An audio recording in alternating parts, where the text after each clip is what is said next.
જય જવાન જય કિસાન. નમસ્કાર ખેડૂત મિત્રો, ડિજિટલ ફાર્મિંગ અંદર તમારું બધાનું સ્વાગત છે. તો મિત્રો, આ એક ચિયાડ છે જે મગફળીની અંદર મોટા પાયે આપણને કઠોર નિંદામણ માટે જાણીતો છે અને આપણે દરેકના ખેતરમાં જોવા મળતો હોય છે. તો મિત્રો, આ ચિયાડને બાળવા માટેની આપણે દવાની વાત કરીએ તો ક્વિઝાલોફ ઓફ ઇથાઇલ આવે છે, જે અહીંયા સુધી બાળશે એના મૂળના આટલા સુધી જ, કારણ કે આ નીચેનો ભાગ તો બળશે નહીં, અને બળશે તો બી ફરીથી ઉગી નીકળતો હોય છે. તો ચિયાડ ફરીથી ઉગી નીકળવાનું કારણ શું?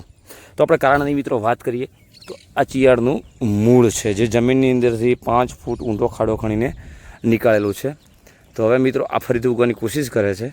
તો હવે મૂળને તમે જોઈ લો મિત્રો, આટલું ઊંડાણ સુધી જો એનું મૂળ હોય તો અહીંયા સુધી કોઈ દવા પહોંચી શકતી નથી, જેના લીધે ચિયાડ ફરીવાર ઉગી નીકળતો હોય છે. તો ખેતરમાં તેનો નાશ થવો મુશ્કેલ નથી, ના મુમકિન છે. ખેતરની અંદર 5 ફૂટ ખાડા ખણીને કોઈ ચિયાડ નીકળવાય નહીં. તો 6 થી 6 ફૂટ લાંબુ એનું મૂળ હતું, પણ અહીંયા થોડુંક તૂટી ગયું છે. તો આ તમે આ મૂળ એનું જોઈ શકો છો ચિયાડનું. જય જવાન જય કિસાન મિત્રો.